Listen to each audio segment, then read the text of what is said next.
of the nation.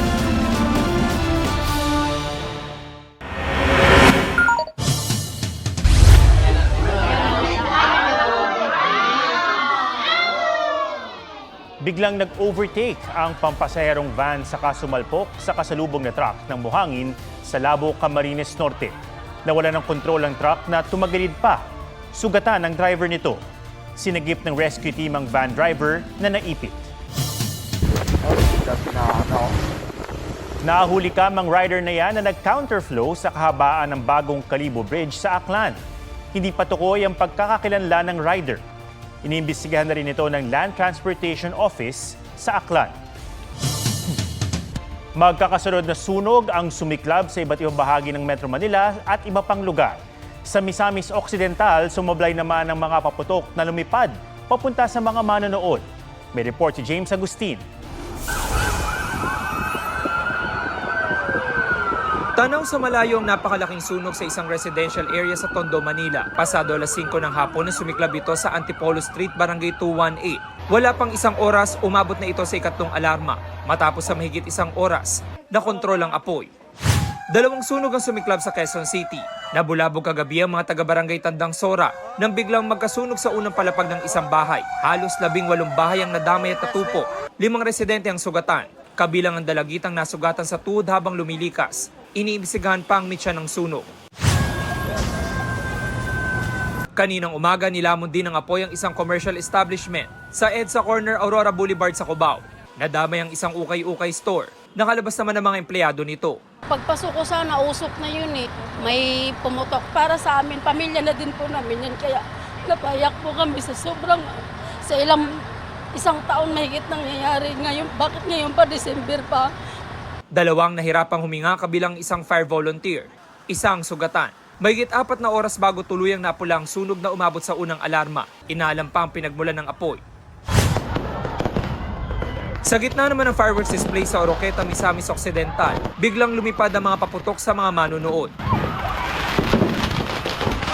Nagsitakbuhan sila para hindi matamaan. Ayon sa lokal na pamahalaan, posibleng natumba ang paputok sa lakas ng hangin. Sa Ilocos Norte, biglang nagliyab ang isa sa mga windmill sa Burgos Wind Farm. Inaalam pa ang sanhi ng pagliyab nito. James Agustin, nagbabalita para sa GMA Integrated News. 3 Boy Scout ang nasawi matapos makuryente sa campsite sa Zamboanga City. Kaya ang pagtitipon na dadaluhan sana ng mahigit 2,000, kinansela. May report si Joseph Moro. Maagang nag-set up ng kanilang tent ang mga Boy Scouts sa Abong-Abong Freedom Park. Unang araw ngayon ng Zamboanga City Council Jamboree. Pero ang pagtitipon, nauwi sa trahedya ng makuryente ang nasa 15 scout habang nasa campsite. 3 sa kanila namatay, ang mga biktima pawang senior high school students. Dead on arrival na po yung declaration natin. The remaining 10 are all stable right now. And for observation pa po sila. Lahat. Ayon sa kapitan ng barangay, pinagtutulungan ng mga scout na ilipat ang isang tent nang mangyari ang insidente. Itong live wire na ito, tapos dinala sila itong tent, bumangga, naging kuryente sila nito. 12 isinugod sa ospital, 9 sa kanila nagtamo ng matinding sugat.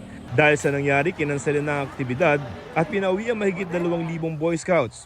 Hindi talaga safe yung lugar nila. Dapat sana pag may mga activities, dapat 100% safe talaga yung mga bata. The Boy Scouts of the Philippines, Zamboanga City Council, will take full responsibility of what had happened. What happened was something unforeseen and nobody wanted it. Bumuo na ng task group ang Zamboanga LGU para mag-imbestiga. Pero paano nga ba maging laging handa sakaling may makuryente? Paalaala ng mga eksperto, huwag hahawakan ang biktimang nakuryente. Sa halip gumamit ng kahoy o tuyong lubid para mahiwalay ang biktima sa kuryente. Hayaan ding nakahiga ang biktima kung kinakailangan magsagawa ng CPR.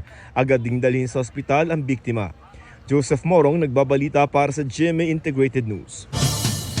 Itinuturing ng Department of Justice na seryoso si Vice President Sara Duterte sa kanyang mga banta laban sa Pangulo, First Lady at House Speaker. Yan ay matapos sabihin ng bise na hindi niya pinagsisisihan ang mga binitiwang salita. Sabi pa ng DOJ, sinayang ni Duterte ang pagkakataon na magbigay ng panig matapos hindi sumipot sa investigasyon ng NBI sa ikalawang pagkakataon.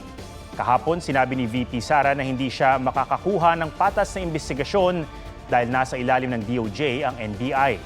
Nanindigan naman ng DOJ na magiging patas at matuwid ang investigasyon nila. Iniimbestigahan si Duterte para sa grave threat at posibleng paglabag sa anti-terror law.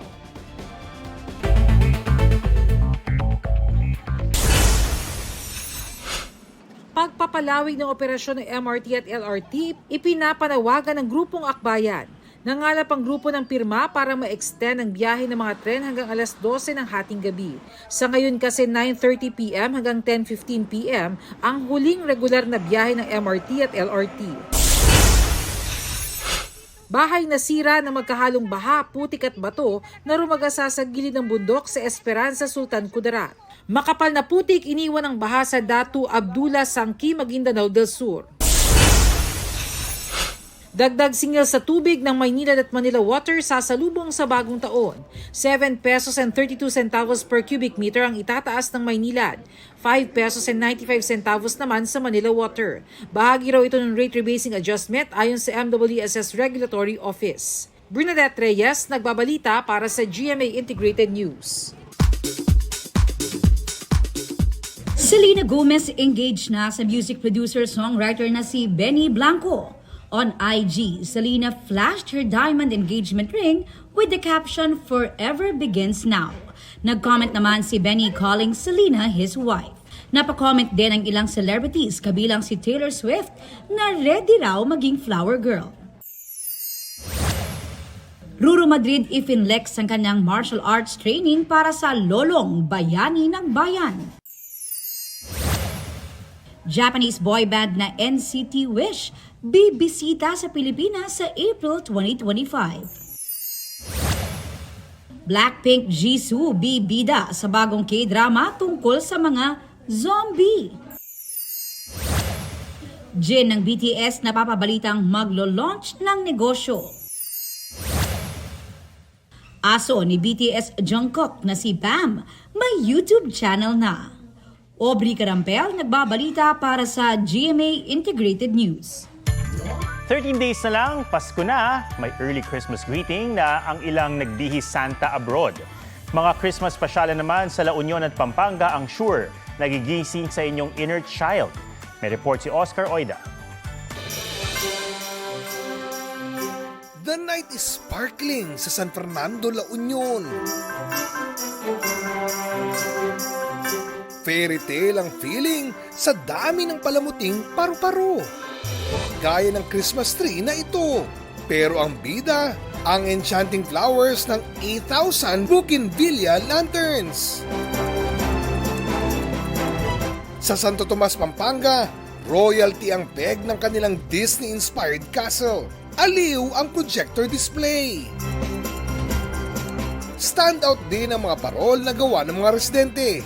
Iprenosisyon pa ang mga yan kasama ang kanilang mga patron. Iba't ibang pamasko naman ang pwedeng mabili sa Noel Bazaar sa Philinvest Tent sa Alabang, Muntinlupa. Pwedeng mag-Christmas shopping dito hanggang sa Linggo.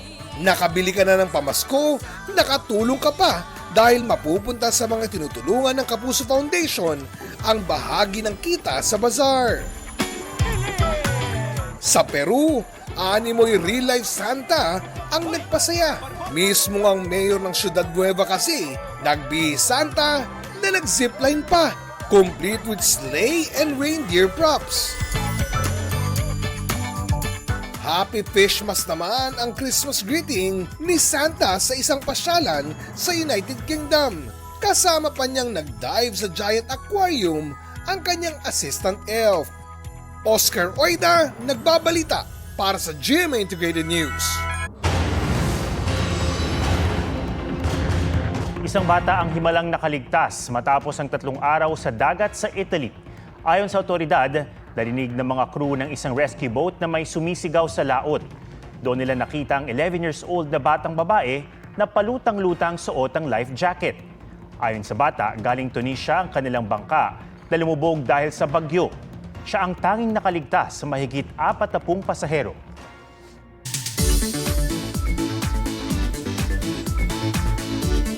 Sa mga hindi pa nakakapag-Taiwan, mapapadali ang pagbibisita dyan dahil visa-free ito hanggang sa susunod na taon.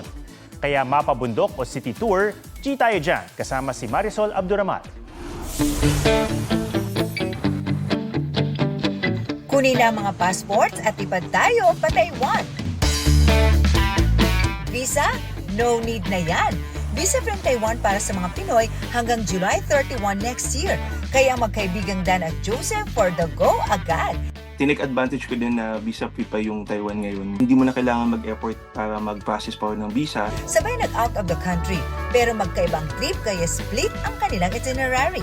First stop, city tour muna kasama si Joseph. Breathtaking scenery ang hati ng iconic Taipei 101. Food galore ang hanap, punta na sa mga night market. Kilalanin din ang kanilang kultura sa ilang historical pasyalan. Break muna tayo sa cityscape at mag-mountain adventure with Dan. Isa sa sikat na mountain retreat dito ang Alicia National Scenic Area. Pwedeng mag-hiking o kaya sumakay sa tren at daanan ang foggy forest. Sa mga nagbabalak mag-Taiwan, mas okay na planuhin ng maaga para sulit ang gala. Maganda kasi yung Taiwan dahil parang combination siya ng modern tsaka traditional and historical. Marisol Abduraman, nagbabalita para sa GMA Integrated News. Lifted o inalis na ng House Quad Committee ang contempt orders kina Cassandra Leong, Tony Yang at Alice Go. Ayon kay Abang Lingkod Party List Representative Stephen Paduano, kasulukuyang nasa Correctional Institution for Women sa Mandaluyong si Ong na may sakit daw ngayon. Ang businessman na si Tony Yang ay nasa kustodiya ng PAOK pero na-confine daw sa isang ospital sa Taguig. Na-cite in contempt siya noong Setyembre dahil sa umano'y pagsisinungaling sa pagdinig. Si Go naman ay nakakulong sa Pasig City Jail at may kasong qualified human trafficking kaugnay ng pagkakasangkot umano niya sa Pogo Hub sa Bamban, Tarlac. Nilift din ng contempt kay Police Major Leo Laraga sa ngalan ng diwa raw ng Pasko. Kanina naman, pinasight in contempt ng Quad Committee si dating PDEA Director General Wilkins Villanueva dahil sa umano'y pagsisinungaling at dating Mandaluyong Police Chief Colonel Hector Grijaldo dahil sa di pagsipot sa hearing. Naisilbi na ang arrest warrant or arrest order sa ospital kay Grijaldo.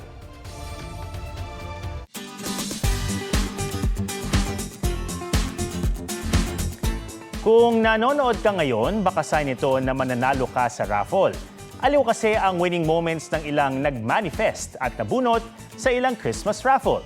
Ang mga lucky winners, pusuan sa report ni Ian Cruz. Pambihirang papremyo,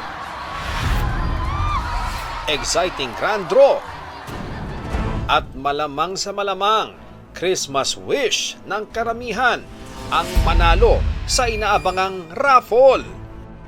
Manifesting is the key para lumapit ang swerte, tulad ni Wills Gumban na agad napamain. Kaya ang win talagang naangkin. Kapag napasayo talaga ang premyo, hahamakin ng lahat. Maipaglaban lang ang cash prize na 50,000. Swerteng-swerte pa kung ang makukuha, bahay at lupa. Kaya higbi at sigaw ng ilang di sinuwerte. Ian Cruz nagbabalita para sa GMA Integrated News. At yan po ang State of the Nation para sa mas malaking misyon, para sa mas malawak na paglilingkod sa bayan. Ako si Ato Maraulio mula sa GMA Integrated News, ang News Authority ng Pilipino. Huwag magpahuli sa mga balitang dapat niyong malaman. Mag-subscribe na sa GMA Integrated News sa YouTube.